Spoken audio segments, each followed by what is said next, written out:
China is spiraling into a chilling abyss as a mysterious surge in sudden deaths among its youth, coupled with an economic collapse and social unrest, lays bare the fragility of CCP grip on power. Reports flooding mainland social media amplified by doctor bloggers like Zhang Yaojun, a cardiovascular specialist at Suzhou Cancer Hospital, and Zheng Kaiwei, a dermatologist at Beijing University of Chinese Medicine, paint a harrowing picture. Hospitals are overwhelmed with patients in their 20s, 30s, and 40s, struck by myocardial infarctions and cerebral infarctions, conditions once reserved for the elderly. Zhang's April 16, 2025. Douyin video stunned viewers, noting that these patients' blood vessels are 30 years older than their ID cards, with many in their 40s, supposedly, the backbone of families collapsing under the weight of these high incidence, high recurrence, high disability, high mortality diseases. Jung echoed this on June 24, 2025, warning of a relentless rise in such cases, with even young adults in their 20s flooding hospital wards. The comment sections on these posts are a gut-wrenching litany of despair. A 32-year-old from Jiangsu, free of hypertension or poor lifestyle, recounts a cerebral infarction. A 47-year-old from Henan, just discharged after a mild stroke. A 34-year-old grappling with the aftermath of a brain attack. And a 26-year-old survivor of a cerebral infarction, joined by others in their 30s sharing similar fates. More alarming are the tales of sudden deaths: a 42-year-old husband who perished from a myocardial infarction on March 3, 2025, unable to be revived in minutes; a man in his 20s who died abruptly; and another in his 30s, leaving behind a newborn and a shattered family. Lu Xiao, deputy chief physician at Jiangxi University's second affiliated hospital, shared a heart-wrenching video on June 11, 2025, describing two 30-something patients lost to sudden cardiac arrest, one dying at 2 a.m., too late for rescue, leaving a grieving family in ruins. Netizens from Shandong, Sichuan, and Guangdong report a grim reality. Myocardial infarction patients and stent recipients are all around me, many in their 50s and 60s, while others lament friends and spouses lost to sudden heart attacks, some suffering both cerebral and myocardial infarctions simultaneously. This unprecedented wave of mortality among the young has sparked widespread fear, with bloggers declaring, "Too many young people have died suddenly in recent years," and funeral directors noting a surge in deaths among those born in the 1980s and 1990s, primarily from heart attacks. The CCP's official narrative, however, stands in stark contrast. On June 5, 2025, China's CDC reported a rise in COVID-19 cases since March, peaking in May, with 662 new cases, 606 severe cases, and just 7 deaths, figures that strain credulity when compared to Taiwan's 330 severe cases and 47 deaths in April, despite a population 60 times smaller, or Hong Kong's 81 severe cases and 30 deaths in 4 weeks. The media outlet Third Eye called out this discrepancy, noting that social media reports far more deaths, particularly among the young, suggesting a grim reality the CCP is suppressing. A mainland doctor speaking anonymously to overseas media revealed that the epidemic has never left, with authorities banning mentions of the coronavirus to serve political needs. Chen Yang, a traditional Chinese medicine practitioner in Zhuzhou, Hunan, accused the government of covering up both the epidemic and its horrifying side effects, fueling speculation that these sudden deaths may be linked to undisclosed health crises, possibly tied to past vaccination campaigns or new viral strains. As hospitals buckle under the strain, with wards overflowing and medical staff sounding alarms, China's economic collapse compounds the human toll. The U.S.-China trade war has gutted the economy, driving foreign businesses like Japan's Aeon Group, a retail giant ranked 140th on the Fortune Global 500, to shutter its last Beijing supermarket on May 16, 2025, citing business adjustments. Aeon, which entered China in 1996, has racked up losses exceeding 737 million Hong Kong dollars, $95 million from 2017 to mid-2024, with its Beijing Fangtai store closure tied to the impending shutdown of the entire Aeon Mall in September 2025. This follows a string of closures: Aeon's Wuhan store in August 2024, two Chongqing outlets in 2022 and 2023, and Shenzhen's Bowen Center store in February 2025 after 13 years. Tang Hai, a Beijing resident from Xicheng district, described a desolate cityscape to the Epoch Times streets, once bustling are now eerily quiet, with fewer people on buses, subways, and in shops. A Sichuan restaurant previously packed on weekends stood nearly empty, a stark contrast to its past vibrancy. Across China, over 12,000 physical stores, including giants like Yonghui Supermarket, China Resources Group, and Walmart, have closed in 2024, alongside landmarks like Beijing Huatang Shopping Mall and Wuhan's Optics Valley Pedestrian Street. Individual retailers' clothing shops, daily goods stores are folding en masse, with 3.1 million self-employed businesses deregistered in 2023 alone. Tang Hai noted empty counters in supermarkets and a sharp drop in purchasing power, with citizens hoarding money out of fear. The trade war's tariffs have choked exports, slashed foreign exchange, and left enterprises without orders, forcing many to close, and workers to return to their hometowns, shrinking Beijing's population and leaving second- and third-tier cities in worse straits. This economic devastation fuels social unrest, with netizens decrying a government that prioritizes control over survival. The CCP's censorship of the Miyun district car attack on June 26, 2025, which reportedly killed several children but was officially downplayed as mere injuries, has only deepened public rage, with suppressed Weibo posts amplifying distrust.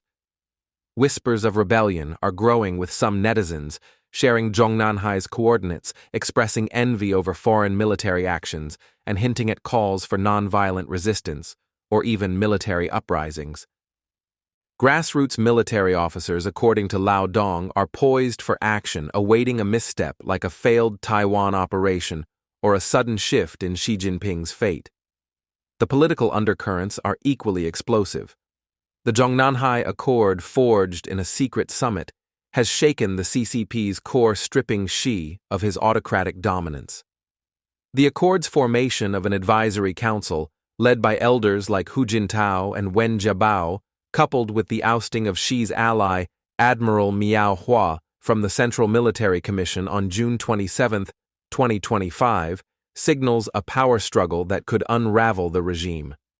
The fourth plenary session looms as a potential turning point, with rumors of an anti-Xi alliance and a 2022 letter from a CCP general's granddaughter demanding his resignation, fueling speculation of his downfall.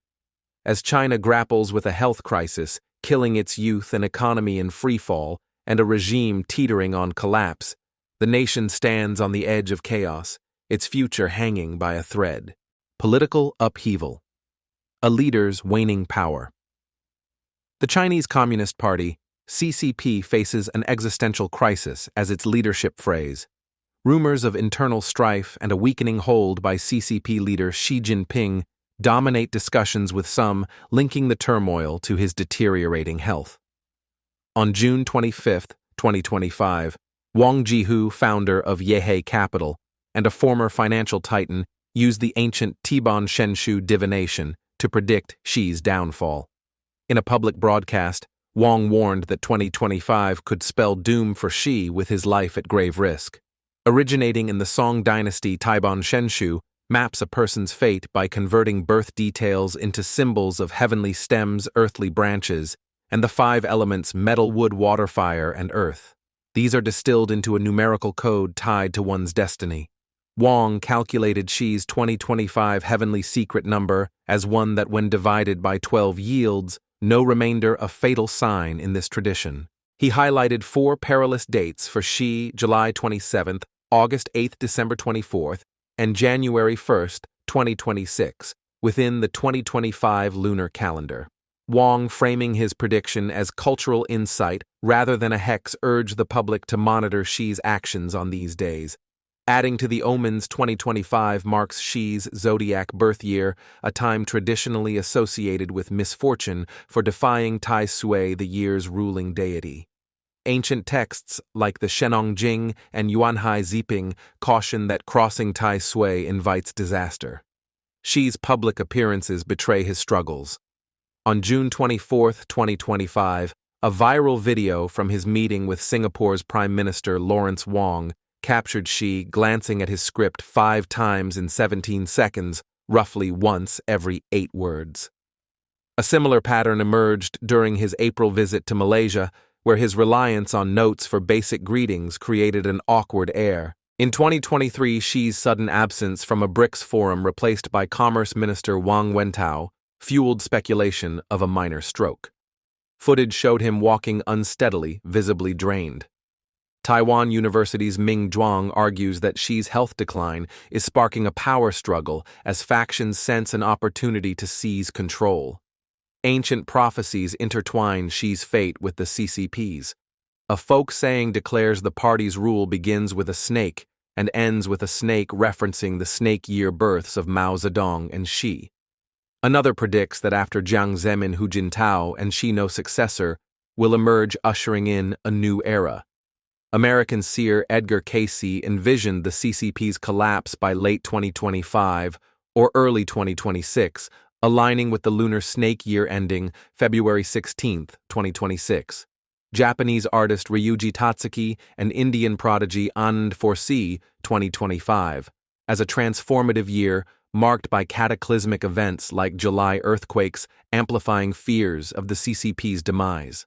Military shakeup, a deepening rift. On June 27, 2025, Chinese authorities expelled 8 National People's Congress (NPC) representatives, including Navy Chief of Staff Lieutenant General Li Hanjun. Born in 1965 in Jiangsu, Li held key roles in the Central Military Commission and Naval Command Academy. His abrupt removal without prior investigation announcements hints at secretive military discipline. 7 others, Jin Xiangjun Lan Tianli, Lu Wenjun Liang, Wang Zhong, Chang Liu Jiasheng, and Liu Xiong, were also ousted, many already disgraced high-ranking officials. This purge signals mounting instability within the CCP's elite, with senior figures vanishing unexplained since 2024. China's political edifice is crumbling under the weight of cascading crises, with Xi Jinping's once ironclad rule teetering on the edge of collapse. A clandestine summit in Beijing's Zhongnanhai, exposed by political analyst Lao Dong, birthed the Zhongnanhai Accord, a desperate 4-point blueprint to salvage the Chinese Communist Party (CCP) from economic ruin, social upheaval, and diplomatic isolation. This accord, forged amid whispers of betrayal and power struggles, marks a seismic shift in China's governance, signaling the twilight of Xi's autocratic era. The stakes could not be higher, with the 4th plenary session looming. As a potential breaking point, China stands at a crossroads, its future clouded by internal dissent and external pressures. The Zhongnanhai Accord, revealed in Lao Dong's explosive broadcast, emerged from a secret meeting of CCP elites and military brass, a gathering shrouded in secrecy at the historic Zhongnanhai compound, long a sanctuary for the party's top leaders. The Accord's 4 pillars reflect a frantic attempt to stabilize a nation buckling under multiple crises. First, it preserves Xi's role as General Secretary, but only as a temporary measure, with his fate to be decided at the 4th plenary session later in 2025. This precarious concession underscores the erosion of Xi's authority as party factions circle for influence. Second, a powerful advisory council, comprising elders like Hu Jintao, Wen Jiabao, Li Ruihuan, and Zheng Qinghong, has been granted unprecedented authority to oversee Politburo Standing Committee meetings, a move that revives Deng Xiaoping's elder-led governance model and directly curbs Xi's unilateral power. Third, the Accord mandates collective decision-making, requiring major domestic and foreign policies to be vetted by both the Politburo and the Advisory Council, effectively dismantling Xi's one-man rule. Finally, in a stunning geopolitical pivot, The accord pushes for reconciliation with the United States to secure a trade deal while distancing China from Russia, a risky maneuver driven by economic desperation, but fraught with diplomatic peril. This accord is no mere bureaucratic reshuffle. It is a direct assault on Xi's autocratic system, which has defined China since he assumed power in 2012. Through relentless anti-corruption campaigns, the abolition of term limits, and iron-fisted control over the military, Xi built a near-absolute grip on power. Yet the cracks in his regime are now glaring. Economic stagnation with a real estate market implosion costing an estimated 10 trillion yuan, $1.4 trillion from 2021 to 2024, has left homeowners in cities like Tianjin bankrupt, their luxury properties now worth a fraction of their original value. Rising unemployment, coupled with escalating social tensions, has pushed public discontent to a boiling point. A chilling incident on June 26, 2025, in Beijing's Miyun district, where a car reportedly struck pedestrians, killing several, including children, according to suppressed online reports, underscored the regime's fragility. Official accounts downplayed the event, claiming only injuries, but the swift censorship on Weibo only fueled public outrage, with netizens decrying the CCP's iron grip on information. The Zhongnanhai Accord's formation signals a rare alliance between reformist factions and party elders, with the military playing a pivotal role. The return of figures like Hu Jintao and Wen Jiabao, alongside Zheng Qinghong's behind-the-scenes maneuvering points, to a calculated effort to balance factional conflicts and rein in Xi's dominance. Yet this shift to collective leadership risks paralyzing decision-making as ideological battles between reformists and conservatives intensify. Laodong warns that the Advisory Council's revival is not just a check on Xi, but a clear signal that his era may be nearing its end, with a successor already being eyed. Rumors of an anti-Xi alliance dating back to 2022, and bolstered by an open letter from Chen Yanrang, the granddaughter of a founding CCP general, calling for Xi's resignation, add fuel to speculation of a brewing power struggle. The fourth plenary session, slated for later in 2025, looms as a potential flashpoint, with whispers of dramatic changes echoing among party insiders. Compounding the political turmoil, Xi's inner circle is unraveling at an alarming rate. On June 27, 2025, Admiral Miao Hua, a staunch Xi ally, was abruptly expelled from the Central Military Commission (CMC), the body overseeing the People's Liberation Army (PLA). Miao, who rose through the ranks as the PLA's political leader and headed the CMC's political work department since 2017, was ousted without explanation, though earlier probes cited serious violations of discipline, a euphemism often tied to corruption. On the same day, Vice Admiral Li Hanjun, the PLA Navy's Chief of Staff, was stripped of his National People's Congress (NPC) position, caught in the same anti-corruption net.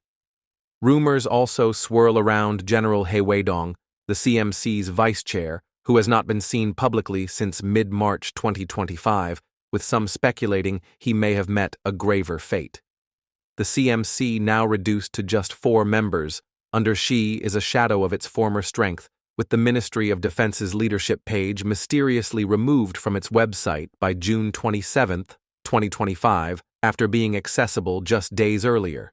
These purges, once aimed at Xi's rivals, now target his loyalists, raising questions about his control over the military and hinting at a deeper power struggle with party elders.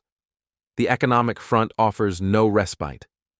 A nationwide alcohol ban intended to curb fiscal excesses has spectacularly backfired, delivering a devastating blow to an already fragile economy. Designed to halt publicly funded banquets, the ban has instead choked private spending, leaving small businesses, street vendors, snack stalls, and restaurants reeling. Online entrepreneurs voice their despair, with images of deserted markets and empty stalls flooding social media. The backlash forced CCP spokespeople to clarify that the ban targets only illicit dining, but the damage is done. Consumer confidence, already at rock bottom, has plummeted further, exacerbating mass unemployment, which Laodong identifies as China's gravest threat. Joblessness breeds desperation, and desperation fuels unrest, eroding the regime's foundations. The ban, far from easing fiscal pressures, has triggered a vicious cycle. Weaker consumption forces business closures, which in turn swell unemployment rolls, tightening the spiral of economic decline. The CCP's fiscal woes stem not from a lack of funds, but from systemic mismanagement. Urban management squads extort citizens, while senior officials continue submitting lavish expense claims, draining state coffers.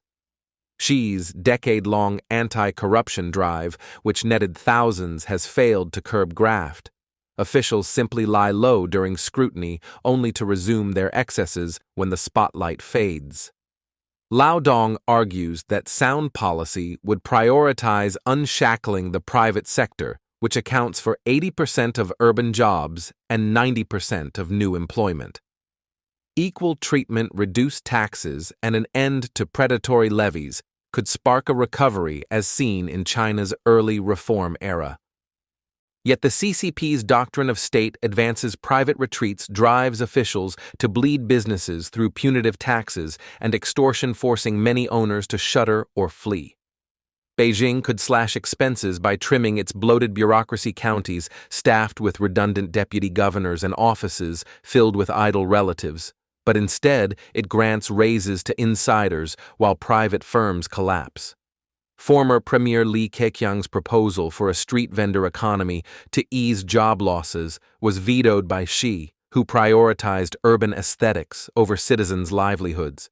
The alcohol ban, a theatrical gesture, saves little but inflicts widespread harm, amplifying governance stress. Xi's leadership is further undermined by signs of cognitive decline. In a recent meeting with Singaporean Prime Minister Lawrence Wong, Xi relied heavily on handwritten notes, even for small talk, raising alarm about his mental acuity. Such erratic decision-making, evident in the alcohol ban's fallout, suggests a leader out of touch with China's realities. Laodong paints a grim picture. Xi issues directives and hosts high-level guests, projecting the image of a visionary statesman, while Premier Li Qiang tours cities playing the role of a diligent servant.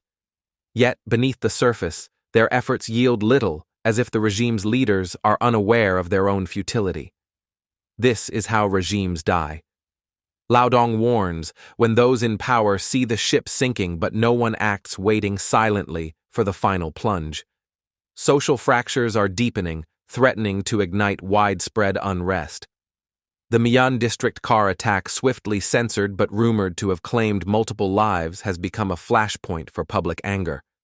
Online netizens express envy over foreign military actions, with some sharing Zhongnanhai's coordinates in a provocative call for change.